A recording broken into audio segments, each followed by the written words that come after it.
At an auction, no one dared to bid on the injured dog, his eyes full of pain and fear. Just when hope seemed lost, a quiet stranger raised his hand, and with that single act of kindness, he saved more than a dog. This is a story of broken hearts, second chances, and the healing power of love. The crowd buzzed under the hot metal roof of the rural livestock auction house, a place that usually echoed with the deep bawls of cattle or the shouts of bidders elbowing for prize goats. But today, something different hung in the air. Something quieter, heavier. They'd added dogs to the lineup, not the usual purebred show dogs or trained shepherds that fetched 4 figures from local breeders. These were the cast-offs, strays, rescues, animals pulled from roadside ditches, raided properties, or the back cages of overrun shelters. Many of them had been forgotten long before today. Some looked confused, others frightened. A few wagged tails hopefully at anyone who made eye contact, but one didn't move. He lay curled in the rusted corner of a steel cage, one paw wrapped awkwardly under his body. A German shepherd, or what was left of one. His coat was patchy, matted and dull with dust and dried blood. A raw gash ran down his back leg, crusted over but still angry red at the edges. His ribs showed through his flank like old piano keys, and his eyes, dull brown, nearly gray. He didn't bark, didn't growl, didn't flinch, didn't hope. "Next up, Lot 47, the auctioneer called, adjusting his mic as he squinted down at the clipboard. "One adult male German shepherd, no papers, injured, picked up last week off County Road 12, starting at $10. Silence. "Somewhere," a baby cried. Boots scraped across concrete. A woman whispered, "Poor thing," before turning away. $10, the auctioneer repeated, louder. "Do I hear 10? Nothing. A teenage boy standing by the back wall, maybe 15, laughed awkwardly. "He's probably already dead." A few others chuckled. Still, the dog didn't move. He might have been deaf, or just done. The auctioneer tried again. $5? $5? "Folks, he'll have to go back to holding otherwise. You know what happens after that." Everyone knew what happened after that. Unadopted, unwanted, animals like him rarely saw the inside of a second cage. $2, the auctioneer sighed, voice dropping now with something like resignation. "Do I hear 2? Just 2? The room stayed silent. Then, from the back corner, a hand rose. Not high, not urgently, just enough. Rough fingers, weathered knuckles, a worn flannel sleeve. The man attached to it hadn't spoken all morning. He'd stood near the wall by the open bay door, quiet as a shadow. Long coat, dusty boots. His face was half obscured by the brim of a low hat. He hadn't even picked up a bidding number card. No one remembered seeing him walk in. But the auctioneer spotted the gesture and paused. "You, sir, in the back? That a bid?" The man nodded once. "All right, $2, the auctioneer said, voice lifted slightly in surprise. "Going once?" People shifted. "Going twice?" The teenager whispered, "Why would anyone pay even $2 for that?" The man didn't flinch. "Sold," the auctioneer called, striking the gavel with more hesitation than pride. "Lot 47 to the gentleman in the hat, $2? No applause, no congratulations. The man stepped forward slowly, reaching into his coat pocket, not for money, but something else. A folded piece of paper. He handed it wordlessly to the staff member holding the clipboard. Then, without a sound, he walked toward the cage. He crouched down, boots creaking slightly. The dog didn't react. The man didn't speak, just unlatched the rusted cage door and held it open. For a moment, nothing happened. The world outside buzzed with flies and heat and murmured judgments. Then the dog, with great effort, lifted his head. "Before you scroll away." My heart honestly sank when I saw that 98% of people watch my videos, but don't subscribe. If this video made you feel even a little something, please consider subscribing. It might be just one click for you, but it means the world to me. His ears twitched faintly, and in a movement so slow it looked like surrender, he dragged his injured leg toward the door, half crawling, half collapsing, and the man waited. Silent. The dog reached the edge, looked up at him once, and for a second, a flicker of something. Recognition? Number not quite. But a question. The man offered only an open palm and a soft, almost inaudible whisper. "Come on, boy." The dog stepped forward, collapsing gently into the man's lap. Gasps echoed faintly from nearby. The teenager stared. A woman covered her mouth, and still the man said nothing. He stood slowly, the limp, broken dog in his arms like a child, one paw still twitching, one eye still unsure. He walked past the crowd without a glance, his coat trailing dust, the shepherd's head resting against his shoulder like he remembered how to trust. Someone whispered, "Who is that?" Another answered, "Never seen him before." A third muttered, "He won't keep that dog alive." Not in that condition. But the man kept walking, past the pens, past the paperwork, right through the side gate to a battered pickup truck parked under a tree. The passenger door creaked open. A blanket was already laid across the seat. A water bowl sat ready on the floorboard. He placed the dog down gently, covering him with the edge of the blanket, brushing a fly from his brow. Then he turned the key, and as the truck pulled away, no one noticed the name written on the folded paper he'd left with the auctioneer. They just remembered the silence, the gesture, the hand raised in a room that had already turned away, and the broken dog who, for the first time in who knows how long, didn't have to face the world alone. The old pickup rumbled down the narrow country road, its rusted frame groaning with each pothole. A faint trail of dust curled up behind it, lost quickly in the summer haze. Inside, the cabin was quiet, except for the rhythmic creak of the suspension and the occasional sharp breath from the wounded dog curled on the passenger seat. The stranger kept one hand steady on the wheel, the other resting on the top of the seat, fingers occasionally brushing the edge of the blanket where the German shepherd lay. The dog didn't move much. His eyes fluttered open every so often, only to close again, his body shivering despite the heat outside. The man's name was Daniel, but no one at the auction knew that. Few people did anymore. He lived just outside the county line, on a piece of land most folks forgot about. 30 acres of woods, a small pond, and a weather-beaten cabin with a porch that sagged like an old spine. No one ever visited. No mailman drove that far. No neighbors called. And that was how Daniel liked it. He'd once worn a badge, worked dogs for over a decade, search and rescue mostly, back when his name meant something in the unit. Back before... He blinked the thought away and glanced at the dog beside him. The shepherd had begun to pant, shallow and quick. Pain etched every breath. "We're almost there, buddy," Daniel murmured, his voice gravelly with disuse.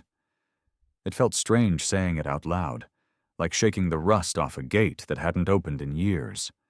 He pulled off the road and into a grove of trees that bent low with age. The gravel turned to dirt, and eventually the cabin came into view. Small, dark wood, and surrounded by the silence only deep country can offer. Daniel parked near the porch, killed the engine, and sat for a moment. Then he opened the door and moved around to the passenger side. The dog tried to lift his head but couldn't. His good eye blinked slowly, uncertainly. Daniel leaned in and spoke low. "It's all right. I've got you." He gathered the shepherd into his arms again, mindful of the leg, the wound, the way the ribs seemed to cave in under pressure. The weight was less than it should have been. Bones wrapped in a fur coat. Inside the cabin, it was cool and dim. Heavy curtains blocked the sunlight. A wood-burning stove sat unused in the corner, and shelves lined the walls, stacked with old books and framed photos turned face down. Daniel laid the dog gently onto a folded comforter beside the fireplace. Then he knelt, checking the wound more closely under better light. It was deep, jagged, likely caused by wire fencing or a vehicle. Infection had already started to set in. He moved to a drawer and pulled out a small box, his old field med kit. With hands that still remembered, he cleaned the gash, whispering reassurances as the dog whimpered. He administered antibiotics, wrapped the wound in gauze, and used a pair of shears to trim the matted fur away from the worst of the injury. He worked silently, with a kind of reverence, as though patching together something that had already been lost once.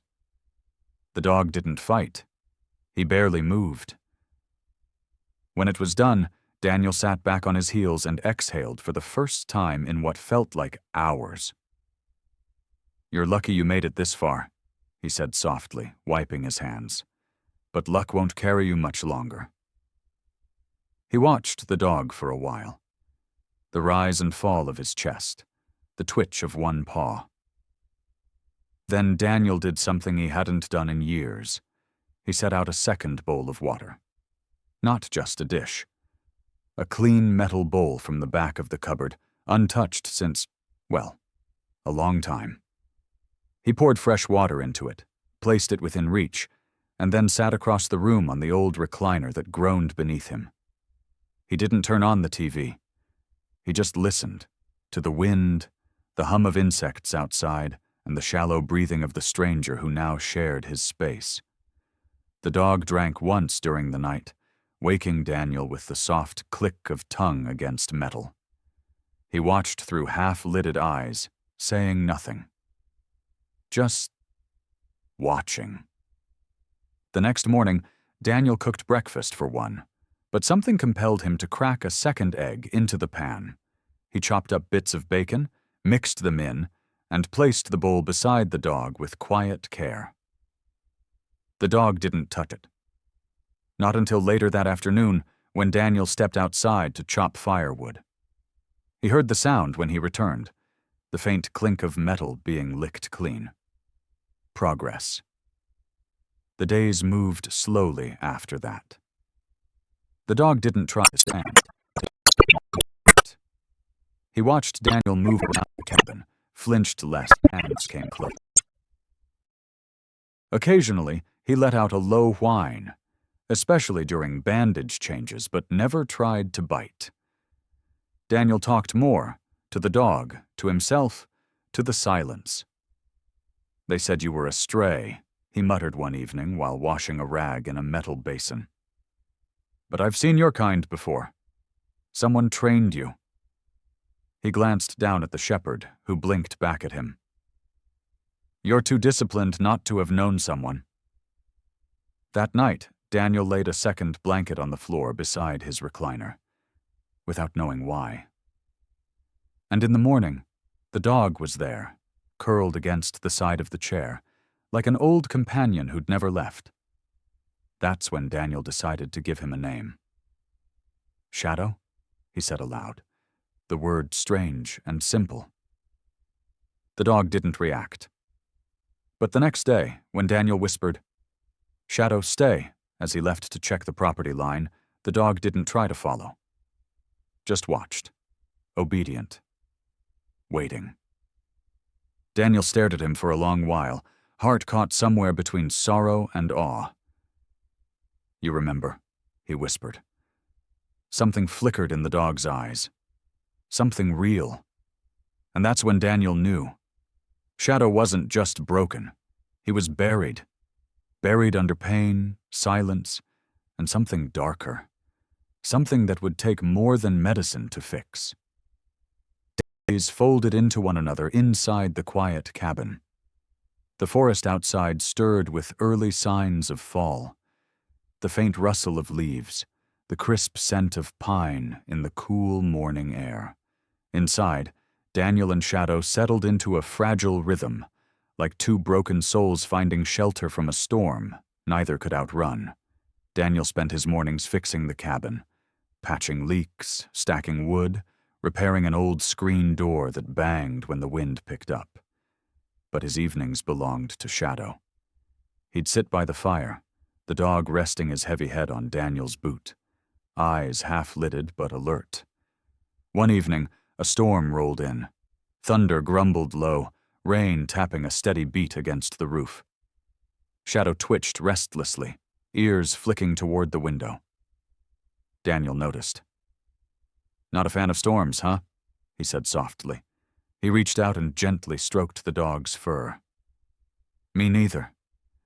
But the storm seemed to stir more than unease. It stirred memories, ghosts that Daniel tried to keep locked away.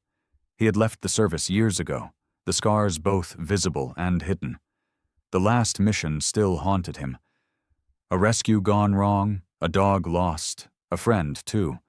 The kind of loss that carved hollows in your soul no time could fill. Shadow's presence was a balm and a reminder. He saw in the dog the same pain, the same desperate will to survive. One night, unable to sleep, Daniel pulled out a faded photo from a drawer. Two figures silhouetted against a sunset, a German shepherd between them.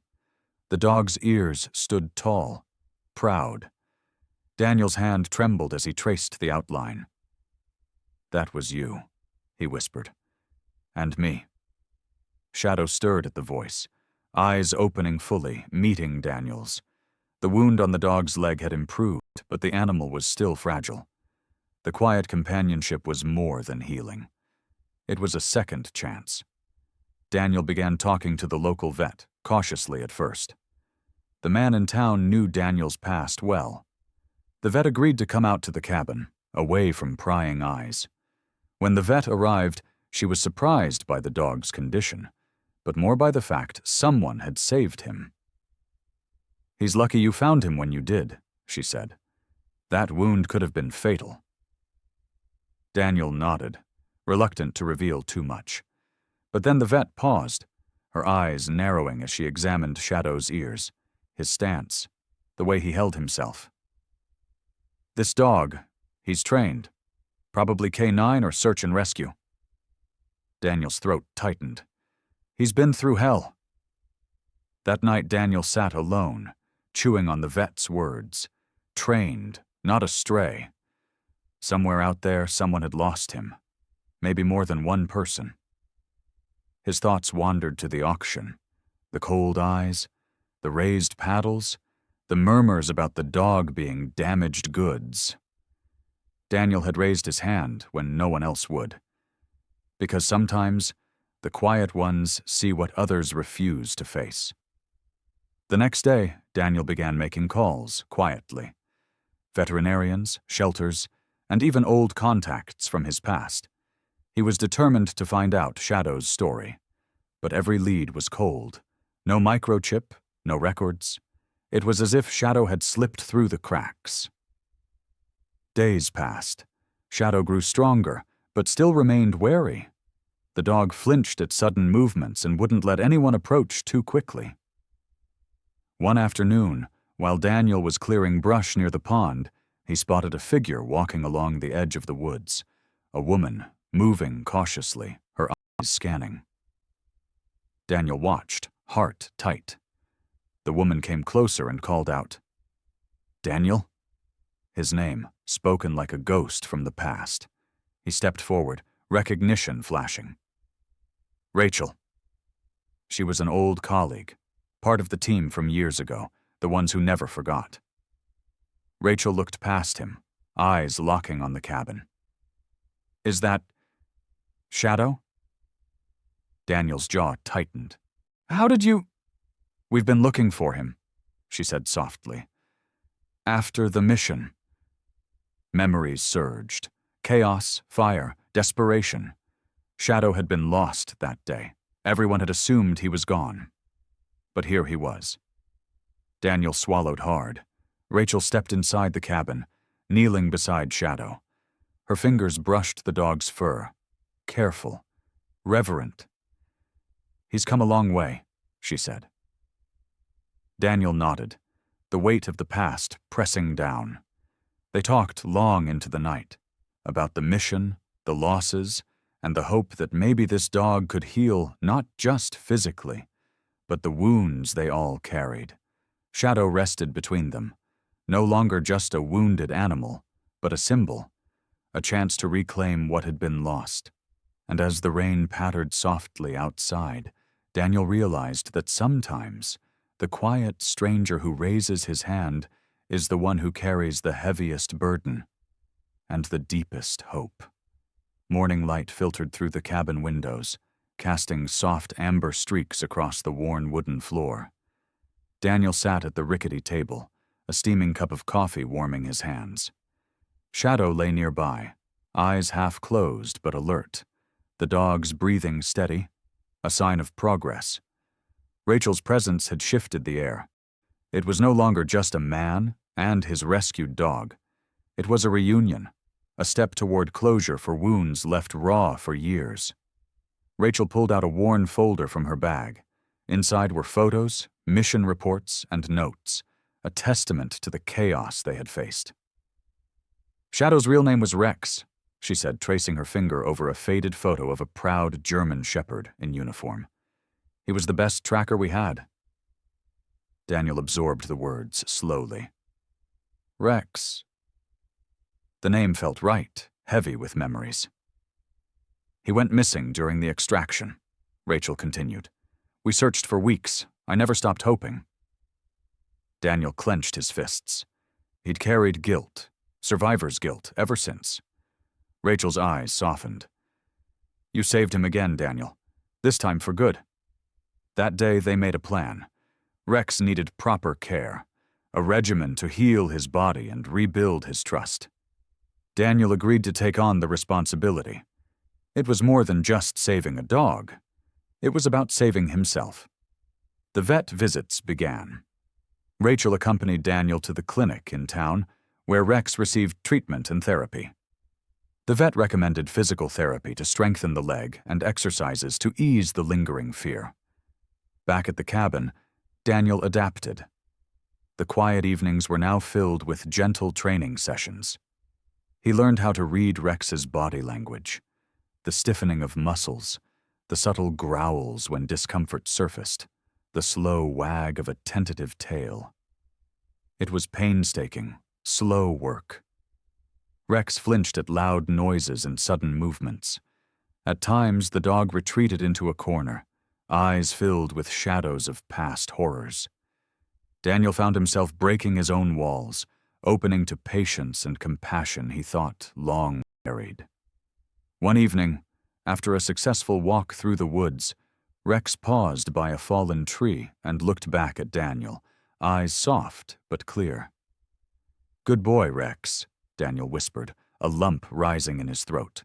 Their bond grew stronger, rooted in shared survival. Yet outside their small world, the past threatened to resurface. News had spread that Rex had been found, missing from a military operation, and the military wanted him back. Rachel was torn. "They want to debrief him, maybe even retire him properly." Daniel bristled. "He's not just a military asset anymore." Rachel nodded. "I know. But they have protocols, and Rex is their dog by law." Daniel's fists tightened again. The thought of losing Rex just as he was healing was unbearable. The night before the scheduled meeting with military officials, Daniel sat by the fire, Rex resting his head on his lap. "I'm not letting them take you away," Daniel murmured. "Not now, not ever." But the weight of the decision pressed on them both. Morning came with a storm of uncertainty. At the military base, officials were professional but firm. They acknowledged Daniel's care but insisted Rex needed to return to official custody. Daniel argued, voice low but steady. He's healing here. He's safe. He's not just a dog anymore. One officer sighed. We're not trying to take him from a good home. We're ensuring his welfare, and his service record is important. Rachel stood quietly beside Daniel, torn between duty and loyalty. After tense hours, a compromise was reached. Rex would remain with Daniel for rehabilitation, under military oversight. Regular check-ins would ensure Rex's recovery and safety. The deal wasn't perfect, but it was a start. Back at the cabin, the weight eased slightly. Daniel looked at Rex, who now seemed to understand the change. The dog's eyes were steady, trusting. Days blurred as training and care deepened. Daniel taught Rex to trust again, not just humans, but the world around him. One afternoon, while walking near a creek, Rex suddenly froze, ears perked. Daniel followed his gaze and saw a small group of hikers approaching. Rex tensed but did not retreat. The dog moved cautiously forward, sniffing the newcomers. A little girl reached out a hand. Rex hesitated, then nudged the girl gently. Daniel smiled, heart swelling. You're coming back, buddy. That night, Daniel journaled, something he hadn't done in years. He wrote about the journey, about pain and healing, about the fragile thread of trust stretched between man and dog. He wrote about how a quiet stranger at an auction had raised his hand and changed both their lives forever, and how sometimes the biggest battles are fought not on the battlefield, but in the silent spaces where healing begins. The weeks after the auction moved slowly but surely toward healing. Daniel's decision to bring Rex home had set off a chain of changes that neither of them could have foreseen. Rex's battered body began to recover under the gentle care of Daniel and the vet's careful hands. Every day, Daniel saw small improvements, a wag of Rex's tail, a playful bark, a step taken without hesitation. It wasn't just Rex who was healing. Daniel, too, was learning to trust again. For years, he had carried the heavy weight of guilt and loneliness, walls built to keep pain out but also shut warmth in. Rex's silent suffering had become a mirror, reflecting Daniel's own wounds and reminding him that he wasn't alone. The first morning they spent together was slow and cautious. Rex as he tried to stand. He stayed by his side, whispering reassurances. When Rex finally took a few faltering steps toward him, Daniel's heart ached with both sorrow and hope. It was the first sign that the dog trusted him enough to try. Over time, Daniel introduced routines: feeding times, gentle walks around the property, quiet evenings by the fireplace. Each routine helped build stability, a sense of safety that Rex had never known before. The dog's eyes, once dull and filled with fear, began to sparkle with curiosity. Rachel remained a steady presence, her support unwavering. She connected Daniel with a canine behaviorist, Dr. Lila Monroe, whose experience with trauma recovery was exactly what Rex needed. Dr. Monroe's approach was patient and compassionate, using positive reinforcement to help Rex face his fears. She showed Daniel how to read the subtle signs of anxiety and stress in his new companion, how to offer comfort without overwhelming. One afternoon, during a session with Dr. Monroe, Rex finally played. A simple game of tug with a worn rope toy seemed to break through the last walls of fear. Daniel laughed, a deep, genuine sound he hadn't heard from himself in years. Rex's tail wagged furiously, a joyous thump against the wooden floor. Daniel's own healing unfolded alongside Rex's. He started opening up more. To Rachel, to neighbors, even to old friends he had lost touch with. The cabin that had once been a place of solitude became a gathering point, a small beacon of hope in the quiet woods. But the path was not without setbacks. There were days when Rex would flinch at sudden noises or refuse to leave his bed. On those days, Daniel felt the sting of frustration and helplessness. Yet, even in those moments, he reminded himself that progress wasn't linear, that patience was part of the cure. One evening, as autumn leaves drifted lazily to the ground, Daniel and Rex sat on the porch, watching the sun set behind the hills. Rex rested his head on Daniel's knee, eyes half closed in contentment. Daniel reached down to stroke the dog's fur, a comforting ritual now etched into their lives. "I'm glad you came back to me," Daniel whispered softly, voice thick with emotion. Rex looked up, his eyes meeting Daniel's with a depth of understanding.